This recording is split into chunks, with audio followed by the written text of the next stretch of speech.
Right, so I've set this up balanced on a log, so apologies for angles and stuff. I have some smaller bits ready to go. Now, if I was doing this full speed, you get about a minute or so before you start shivering, and you can get into some really cold situations where you just start violently shaking.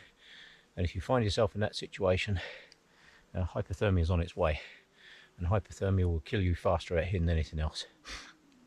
So it's probably warmed up a bit now. It's probably only about -5, -10, something like that. But I can tell you now, still in this temperature, if you don't have the ability to make fire, you can still be in serious trouble. So I'm toasty warm because I had food this morning, but you need to be able to light a fire. But always remember, even though it's an emergency situation, you've got to think safety, because you don't want to light a fire in the middle of nowhere and suddenly find yourself in the middle of a forest fire, because now, yes, you're not going to go down with hypothermia, but you're going to die in a forest fire. So always think about what you're doing. So fire's made. See if I can get a spark to land on that. Did we get it? Yes, I think we did. And even if you are shivering, cold, frozen, always put your tools away.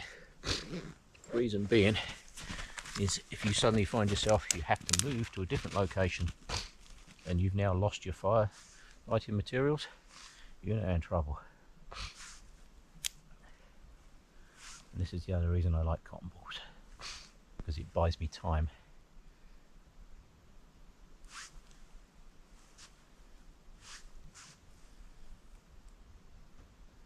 I can tell you now, this wood, I've literally just kicked all the snow off of this. So how well this will light, I don't know. When you're in a panic situation, it's very tempting just to take a big bundle of stuff and dump it on the top. However, unless you've got dry material, you will put your fire out doing that. So,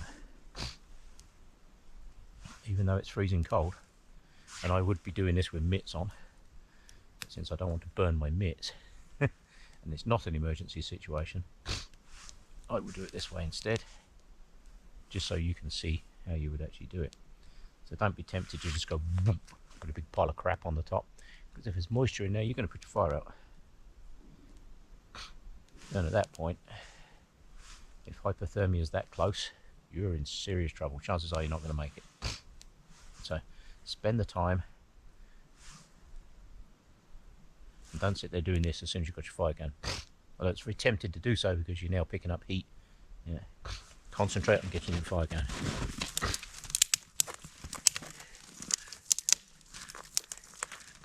I already gathered a bunch of these little twiggy bits. Now, although I'm up on the snow, I've got 3 logs in the bottom. I don't care if those logs burn, I couldn't give a damn. The idea is get your fire going and get some heat.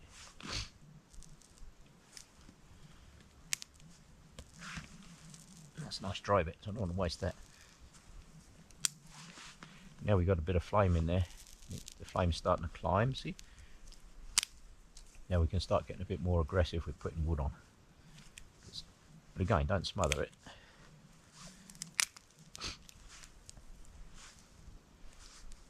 It's very tempting in a panic situation to panic. The secret to survival is in here. 90% of survival is in here. It's not in skills. I could sit and show you skills all day long, every day of the week. But having the ability to do it, get out and train and do this, like I say, this is deep snow under here. All the way in here, you can still see some of the snow on my trousers here. Some of the snow is up to my knees. So you've got to be careful. So always have the ability to make fire. And with any of this outdoor bushcraft stuff, the most important thing to do is practice. Practice, practice, practice, practice. Pretend you've fallen in a creek and you're soaking wet. And then if you're shivering, if your hands are literally doing this, trust me, lighting a fire, even making a spark, is extremely difficult.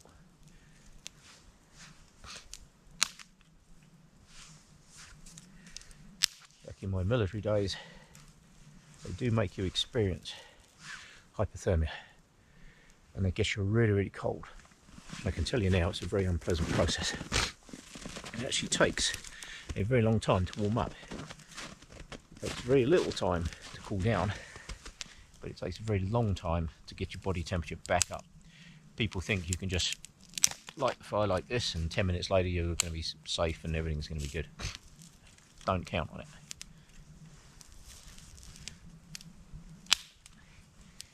It can literally take a very long time to get your core temperature back up.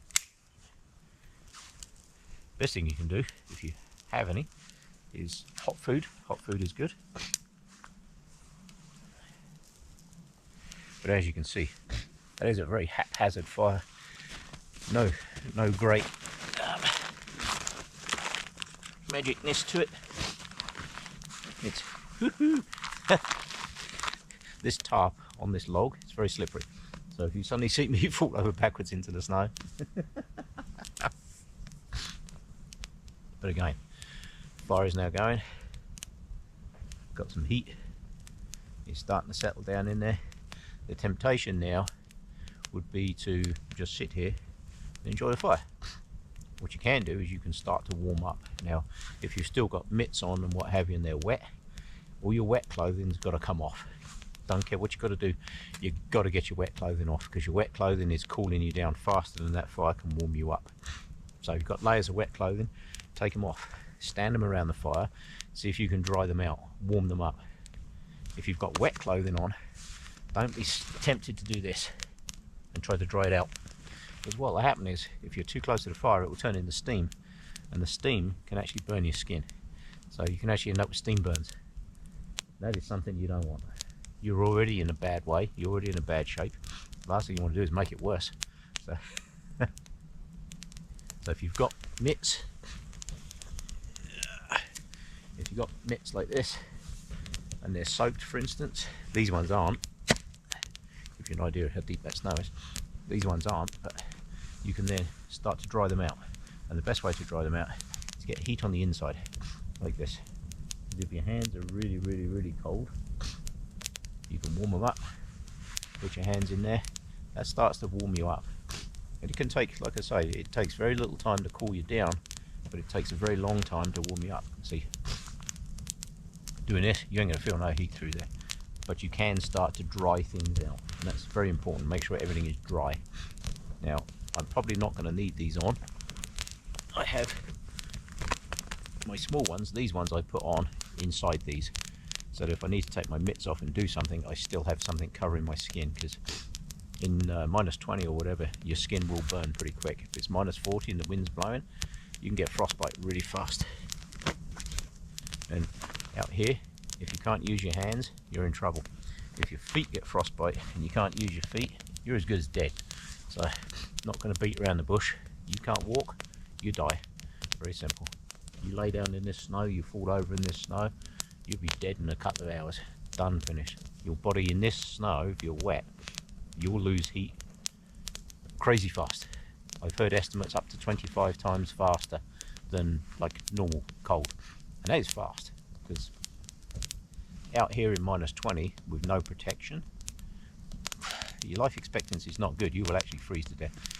If you think your freezer at home is -18, I think it is, -15, -18, something like that. If you think of that and you think out here is colder, you know, how long would you last if you jumped into your freezer at home? Not long. Yeah. And out here, same thing. You fall over in the snow, you hurt yourself or whatever, you're in big trouble. Big trouble. So your ability to make a fire and sustain a fire. Hey, Mr. Woodpecker. Hello. Got a woodpecker literally just up this tree here.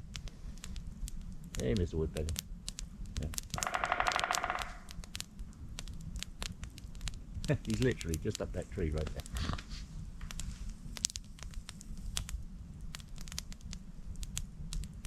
But this is what you need to be able to do. You've got to be able to make a fire. You've got to be able to sustain a fire. I've got it going now.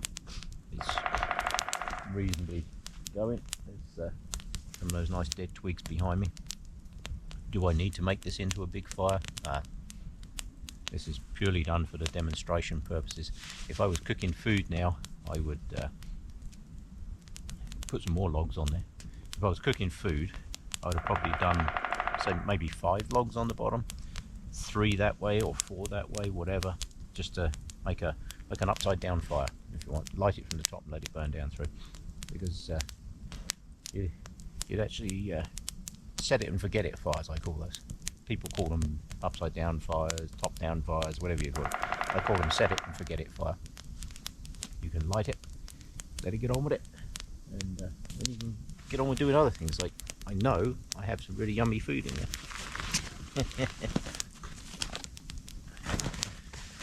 Again, put all your stuff where it needs to go. These live in here.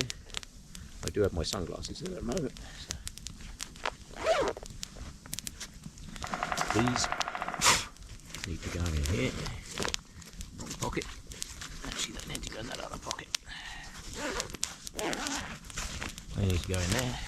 I do have my big hat in case it gets really cold. And more importantly, if I can find them,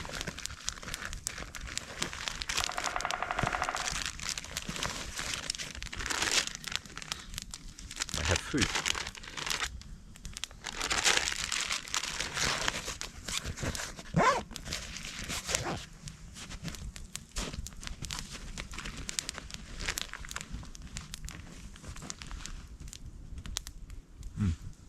That's good.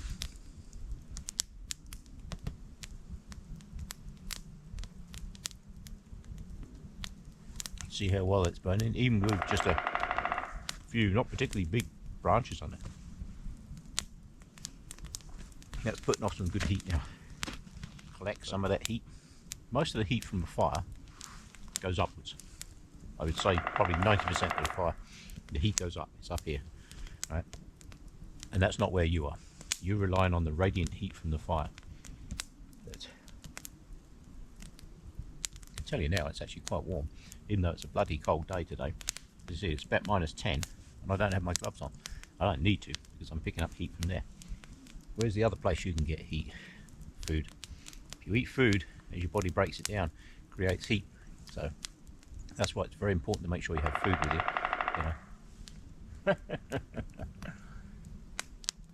Wish I could see that woodpecker, that'd be quite cool.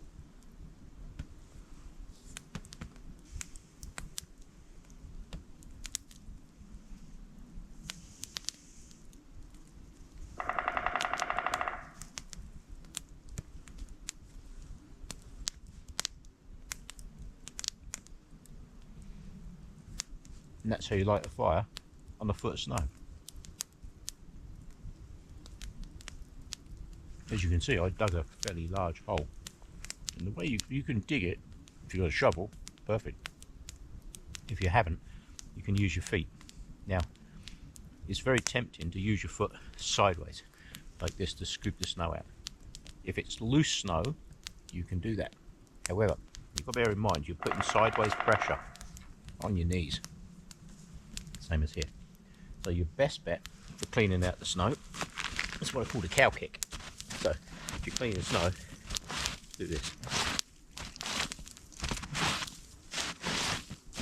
Very effective, right? Once the snow is loose, you can scoop it this way. But to dig the hole, do it this way.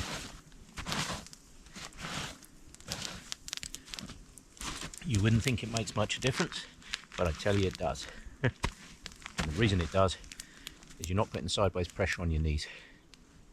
You hurt your leg out here and you can't walk, you can die. So, not a good idea. Always minimize your risk of injury.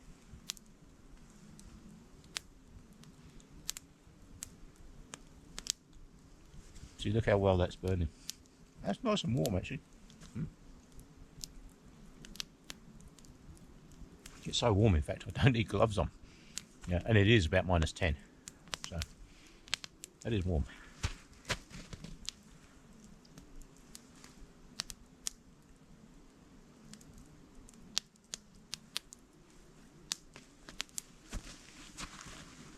Human beings are heat animals.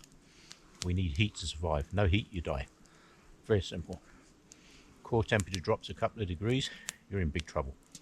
So, you can use fire, use the radiant heat from the fire. If you out here, and you had your pots and pans and a hot water bowl. Those rubber hot water bowls, anybody that's watched my videos will know that I'm a huge fan of those rubber hot water bowls, because you can boil water, so you can use the heat. That's a lot of heat coming off there. Most of that heat's going straight up. So you can use the heat from there to warm up your water, pour your water into your hot water bowl, put your hot water bowl, those rubber ones, down inside your jacket. You're keeping your core temperature really warm then. It's good. Love those things. Absolutely fantastic.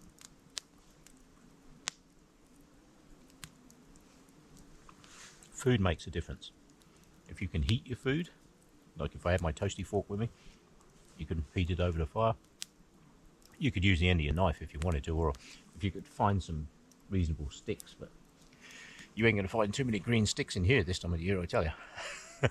They're in here somewhere, but you try finding them. Yeah, you'll spend more energy finding them than you need to get out of your food. So this is why I'm a huge fan of sausage rolls. There's meat in there. There's all kinds of fats in there. I know they put salt in these bloody things. So if you've got salt, meat, fat, pastry, whatever the hell is in the pastry, who knows. But I can tell you now, these things, I've been out doing hiking trips in the middle of nowhere, and I have a habit of forgetting to eat. So it's a really bad habit to have, but I forget to eat. Sometimes I find myself walking all day and I suddenly think, holy crap, I haven't drunk any water and I haven't eaten anything. So you have to remember, and I'm not very good at remembering. I do it. It's just one of those things. So and I have known that I've eaten one of these, and then suddenly, wow, you suddenly feel so much better.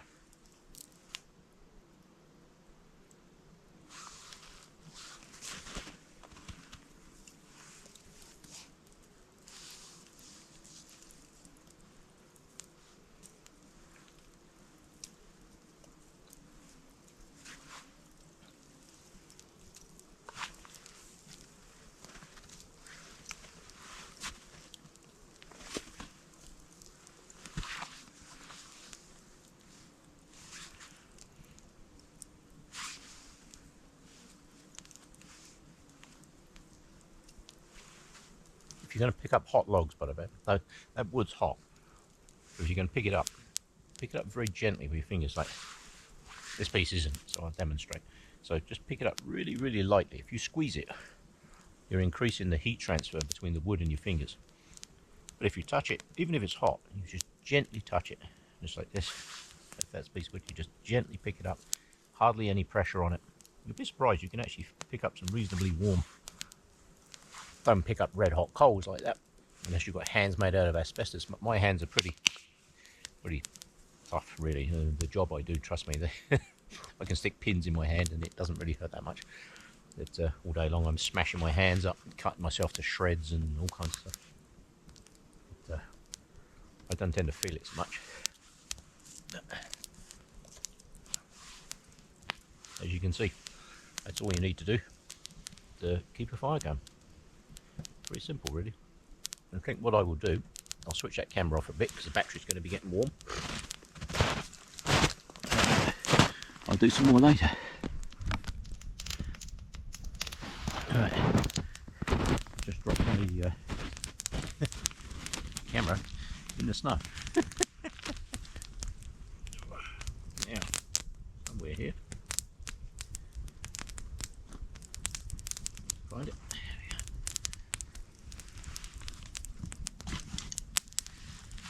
People that know me know I do like my oranges. I'm a great fan of oranges. And anybody who hasn't seen my other videos, I will explain this a piece again. When you cut an orange, peel an orange, don't cut round it with a knife this way. If your hands are cold, it's really easy to cut yourself like this. So what you do is you hold your knife still, and you rotate the orange around on your knife like that. Make sure it's nice and sterile before putting it back in there. Well,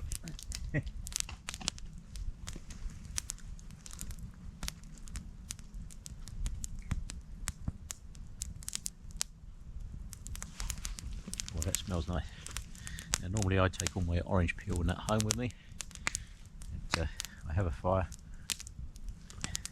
going to be here a little while, so I'm not too worried. I tend to do this when they're cold. Trust me, everything you eat in this weather is cold. But, if you cut them into quarters like that, just use your thumb to push the orange out. Actually works very well. Because trying to peel one in this weather, especially if you've got really cold hands, but you can use your thumb just to push that out of there like that.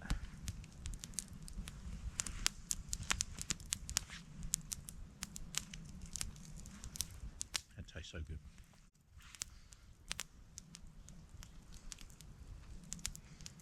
Now I do have the camera balanced in a snowdrift at the moment, so if it falls over, I won't be too surprised. It fell off that log.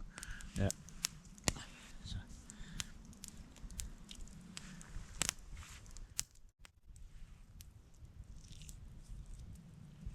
Mm. Mm-hmm.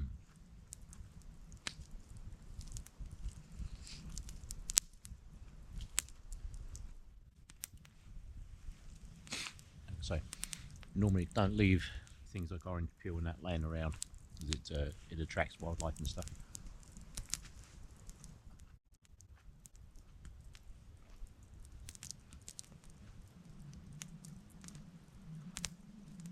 And it doesn't belong out here anyway. So, nope.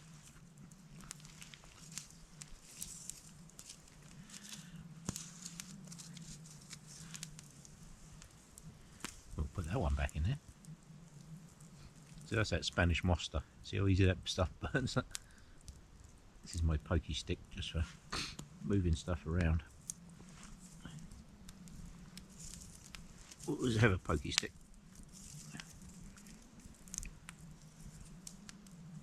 This one's covered in that moss, so you see how quickly this shit burns? Yeah, just amazing.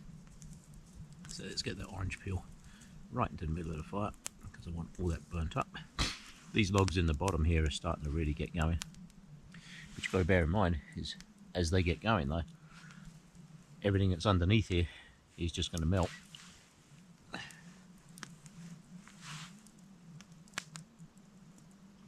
So I need a little bit more firewood on there. So nature's firewood stash. If you look at these old pines, there's loads and loads of these small branches right over the pine. These things.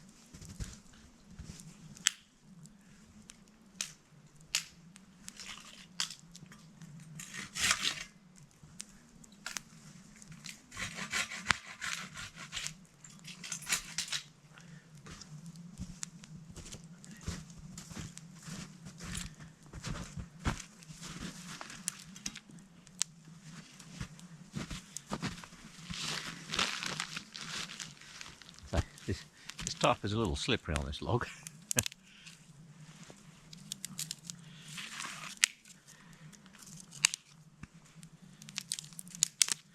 You're probably saying, why is he putting small stuff on the fire? Because the fire's already going.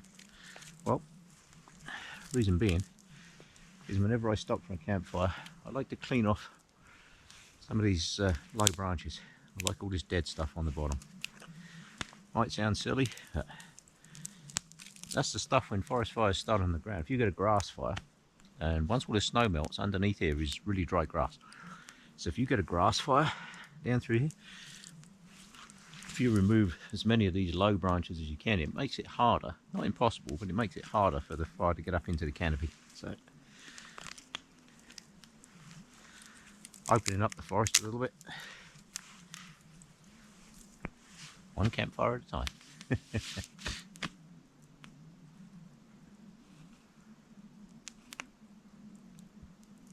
That stuff's smoky, eh? When you first put it on there. Once it gets going though, get some good flame back in there. One of the problems with having a fire in the snow, obviously as you warm it up, that cold is coming up through the fire. It pulls the cold air in, so it's not a bad idea every now and again to put some small stuff on it. Not only does it clear off the bottom of the trees, just makes it nicer. My campfire smoke sitting in the trees over there, so there ain't much breeze around here, I can tell you. Yeah.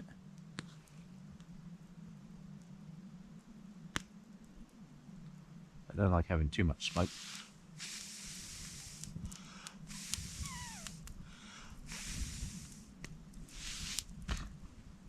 Better when it's flame. I do have my little puffy tube in there, which I've shown people on my other videos. That actually works a damn. It is absolutely brilliant, that is. Yep. Like I say, I'm not looking for a big, huge fire. If I was making a big fire, like I say, I would have put maybe 5 of those in the bottom, maybe 4 that way, 3 or 4 that way, and then just build it up to a fire about this big with this size logs, just little logs like this, and then just light it on the top. Then I could just leave it for 2 hours, 3 hours, 4 hours. It'd take a long time to burn through. Yeah.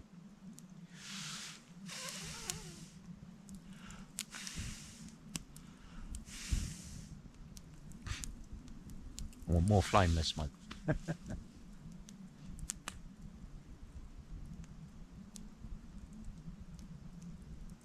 There we go.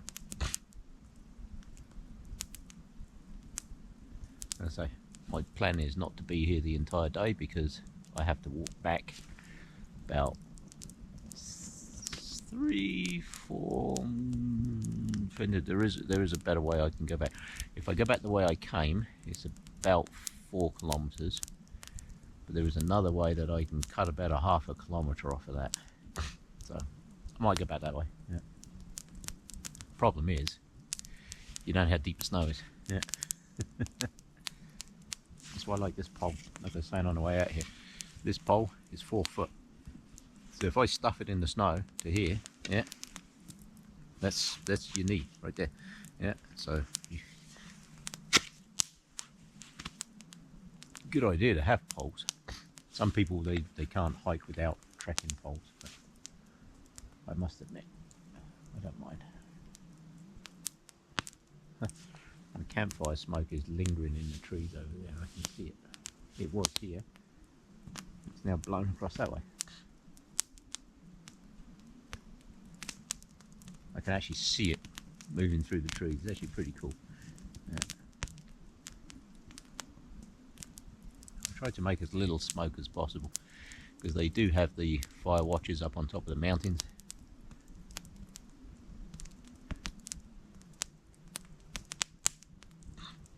But this is Easter weekend, so I don't suspect there'll be too many other people out and about around this way. Most people don't come this way anymore anyway. Yeah. This trail pretty much shut down 10 years ago, 10, 15 years ago. Not too many people use it. It is one of the trails that I do keep clear. I clear all the deadfall off of here as much as this tree here I did actually cut. This is one that was right across it. That's how I know the other log is underneath where the camera is at the moment, because I cut it. So I cut that one out of there and moved the 2 pieces out. But the tree that the camera is currently sitting on, it was so heavy I couldn't move it. That's why I know there's a log in there. That's one that I did cut. We've got some good orange in the bottom there now. So.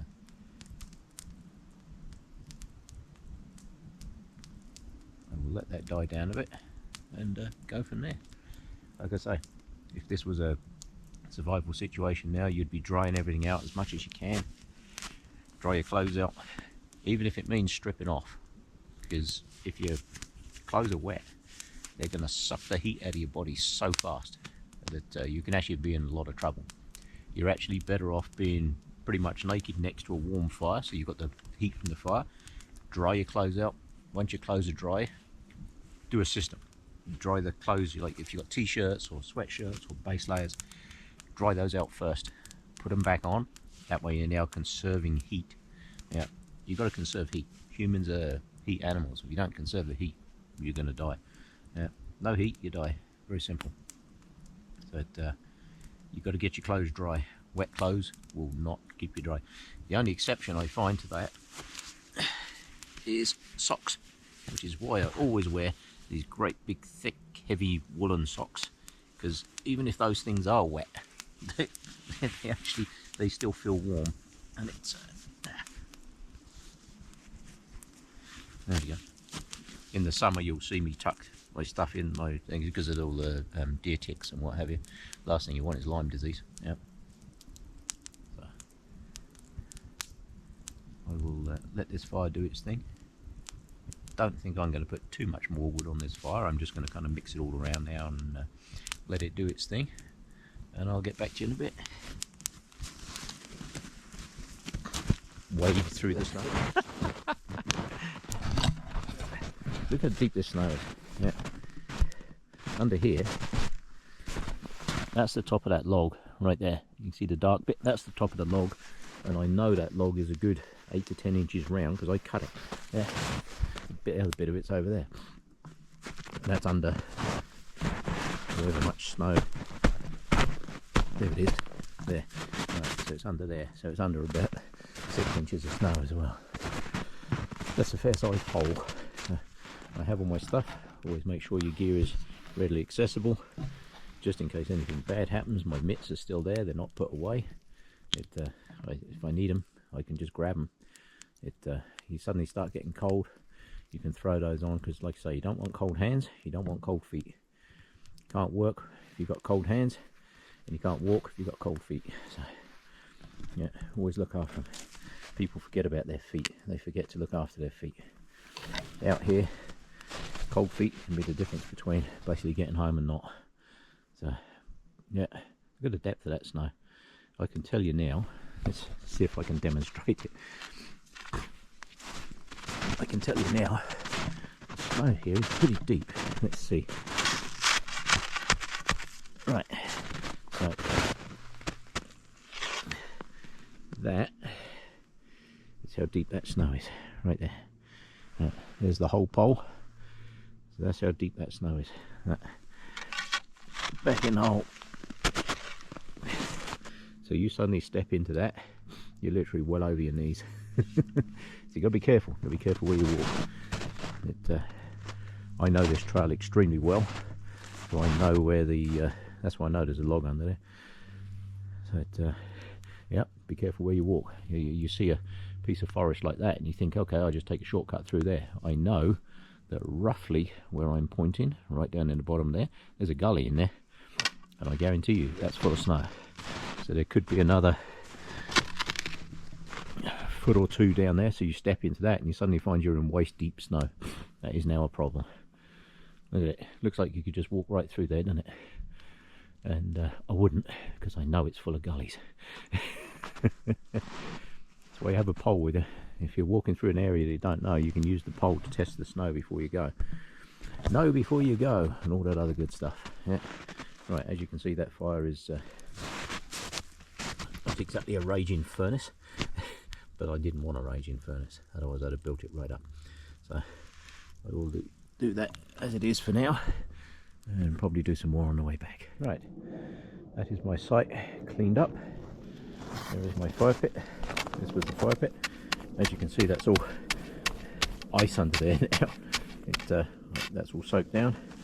The 3 logs that were my base, I'm probably going to come back out here again, since I'm not going to burn all the way through them. What I've done is I put them in the snow, rolled them round, got them all well soaked, all stone cold. I can literally pick them up. So what I will do is I will leave those there, soak them all down. They're all well cold anyway. They've been out for about 20 minutes, half hour now, I guess. I poured water down them. I put half a water bottle down the 3 logs there, so I know there's nothing in there going to do anything. But, quite happy to leave those. I will save that wood for the next time I'm out. It's always a good idea if you're going to do that. I know that under here is nothing but snow, and we have a week of more snow coming, so I will save those 3 pieces of wood when I'm back here. See that? Look how deep this snow is. That. Look at that. So what are we there? 16 inches of snow right there. Yeah. So yes. So that's how you leave the campfire site. It is well and truly out. The logs that I'm going to save for next time are also stone cold, absolutely stone cold. I can pick them up and carry them, they're fine. So we'll leave those in a snow pile. They're all well soaked down. I will take that. There's a good day there, look at that. Sun's coming round now, so it's time for me to head out of here because I've got a reasonable distance to go. But that is exactly how you leave it. Stone cold, out, separate your wood. Some people just leave it in a pile and pile snow on top of it. That's not a good idea because I've separated any heat that was there. It's now been separated out. Logs have been well soaked down. Absolutely stone cold now. So my way out of here is that way. So I will head on out, and I might do some more later. I'll see how bad the snow is on the way out. Because I'm actually starting to shiver now. I've put the fire out. So that you probably see the camera's a little shaky. I'm actually starting to shiver now, so I need to get moving. Right, on I go. I opted for the shortcut. Shadow people. I opted for the shortcut. There's a logging road up through here that they use sometimes. But I don't know. Looks like they've had a work truck up through here. So I cut straight up the hill. So we're going down through the forest. I cut straight up the hill because I know that no matter where I go up that hill, I will eventually reach this road. It's only about I don't know, a kilometre, I guess, up the hill through the forest to get to here. Now I'm here. Fortunately, somebody's been down this road. So I'll use this as my quick route out of here. I can cover much more territory than walking through the forest in knee-deep snow, I can tell you. So I'll use that as my closeout shot. Bye, shadow people. I'll use that as my closeout shot, and I'll catch you on the next one.